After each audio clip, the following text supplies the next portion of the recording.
नमस्कार. मुंबई 24 तास या चॅनल मध्ये आपले सहर्ष स्वागत आहे.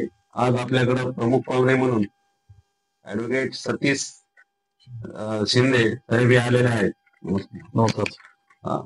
तर आज आपल्याला इथं आल्यामुळे आपल्याला एक महत्वाची माहिती देण्यासाठी इथं बोलवलेलं आहे. या माहिती एनजीओ विषय आहे. तरी शिंदे साहेब आपले मुंबई 24 तास या चॅनल मध्ये आपले सरचं स्वागत. धन्यवाद.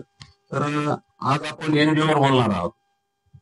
तर एनजीओ सेवाभावी संस्था सर्वसामान्य जनतेची मागणी करता काय केलं पाहिजे? सर नमस्कार. खूप छान प्रश्न विचारलाय. जनरली काय होतं, सेवाभावी संस्था आणि एनजीओ लोकांची मानसिकता अशी असते की एखादी सेवाभावी संस्था आपण एखादं रजिस्ट्रेशन केलं तर संस्था रजिस्ट्रेशन केलं की शासनाचा फंड मिळतो का काय, ही धारणा माणसाची असते. ओके. जे सर्वसामान्य माणूस आहे, जो खेड्यापाड्यातला शहरातला कोणी असेल, एनजीओ किंवा सेवाभावी संस्था याच्यातला फरक मुळात लोकांच्या लक्षात येत नाही. NGO means non governmental organisation, बरोबर, जे की गव्हर्नमेंट, स्टेट गव्हर्नमेंट असेल किंवा सेंट्रल गव्हर्नमेंट असेल, याच्या पॅरलल काम करणार जे काही ऑर्गनायझेशन आहे ती एनजीओ. आणि एनजीओ मीन्स सेवाभावी संस्था असेल, प्रतिष्ठान असेल, फाउंडेशन असेल. शासन काय करतं की ज्या तळागाळातल्या लोकांपर्यंत शासन पोहोचू शकत नाही तिथपर्यंत जाण्यासाठी एनजीओची मदत घेऊन शासनाचे जे काही उपक्रम आहेत, शासनाच्या ज्या योजना आहेत, त्या सर्व योजना या एनजीओ मार्फत पोहोचवण्याचं काम शासन करून घेतं. म्हणून शासनाच्या प्रत्येक योजना ह्या एनजीओ मार्फत फुलफिल करण्यासाठी सेवाभावी संस्था असेल, फाउंडेशन असेल, प्रतिष्ठान असेल, हे सहकार्य करतात. खूप छान माहिती आहे. तर आता आम्हाला शिंदे साहेब सांगा की निधी कसा उभा करायचा? एनजीओ असेल, सेवाभावी संस्था असेल, शासनाचा असेल, राज्य शासनाचा असेल, केंद्र शासनाचा असेल किंवा इतर कंपन्याचा प्रायव्हेट फंडिंग असेल, हा निधी उपलब्ध करून घेण्यासाठी संस्था पात्र होणं आवश्यक आहे. तर ती पात्र कशी? संस्थेचं रजिस्ट्रेशन लागेल, त्याचं पॅन कार्ड लागेल, त्याचं नीती आयोग लागेल, त्याचं बँक अकाउंट लागेल, त्याचं ऑडिट लागेल, 3 वर्ष जुनं ऑडिट लागेल. नुसतं रजिस्ट्रेशन केलं म्हणजे शासन निधी देत नाही.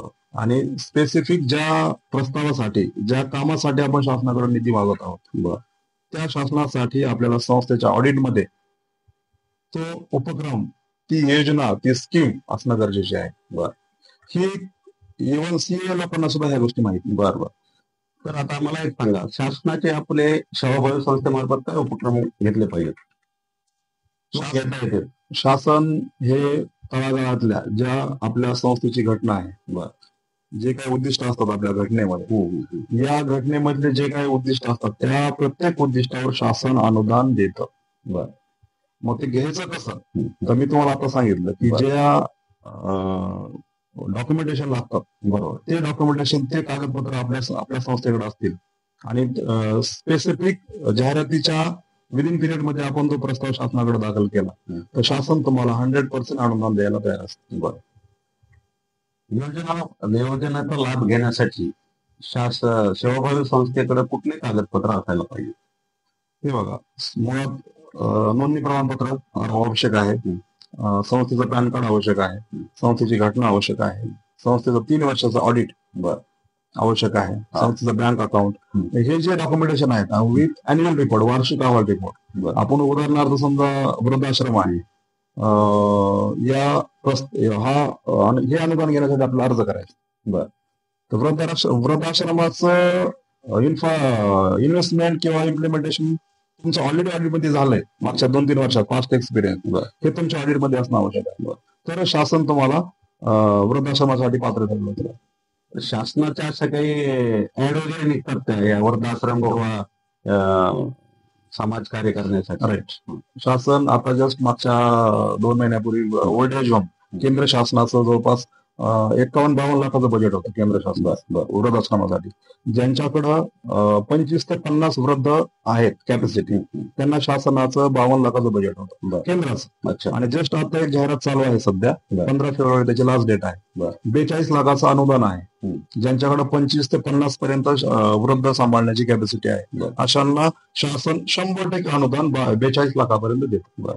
असं काही आहे का की सेवाभावी संस्था ही 3 वर्षाची पाहिजे किंवा 2 लगेच आपण जर केली असेल रजिस्ट्रेशन तर यांना पण ही स्कीम घेता येते का? नाही, मुळात शासनाचा क्रायटेरिया जो आहे शासनाचा अनुदान घेण्याचा, तर 3 वर्ष जुनी संस्था असणं म्हणजेच 3 वर्षाचं ऑडिट असणं.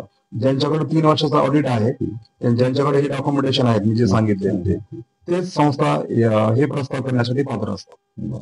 तर अशा काही योजना असतील, असे काही उद्दिष्ट असतात की ज्याच्याबद्दल आपल्याला माहित नाही. बरोबर. मी वेळोवेळी आपल्याला याचा अपडेट देत राहील. तर हे होते आपल्या स्टुडिओमध्ये ऍडव्होकेट सतीश शिंदे यांनी आपल्याला मोलाचं मार्गदर्शन केलं आहे आणि मी ऍडव्होकेट बापूसाहेब जाधव मी आपला खूप खूप आभारी आहे. धन्यवाद ऍडव्होकेट बापूजी जाधव साहेब. आपण या G24 तास मुंबई जो काही युट्यूब चॅनल चालू केला आहे याच्यासाठी आमच्याकडून तुम्हाला खूप खूप शुभेच्छा. पुढील वाटचालीसाठी अशीच प्रगती करत राहा. धन्यवाद.